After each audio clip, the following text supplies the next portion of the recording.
तो जय जगन्नाथ सांग माने समस्त को मोर शुभ अपराह्न। आज मध्याह्न भोजन पाई मो मार मोर मिसिकिना बनईलु बोईतालु डंक आलू बैगण बड़ी देकिना गोटे राई। तो ये गोटे कथा कही रखी आज्ञा केतेक व्यक्ति विशेषों ये खाद्यटा अखाद्य स्वरूप होता पारे किंतु आम पाई यह खाद्य। आम पिलाटी बेलू ये सब खाद्य खाई ही छोटू बड़ होइचु। तो से सब खाद्य को आम के भूली जीवनी कि से खाद्यर के आम अपनिंदा करूनी।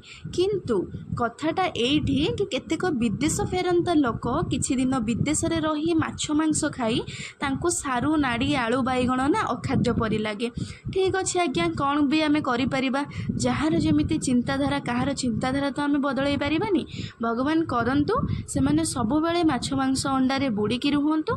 आमे तो आज्ञा गरीब लोक आमर तो सबु बेले से आलू साग नाड़ी रे आम जीवन से सब द्वारा ही आम परिचित। तो आम से सब खाई बेस खुशी रे अच्छु। तो आउ किछि कहिबार नाही से सब कथा को छाड़िबा। वर्तमान आम रेसिपी आड़ को आसीबा।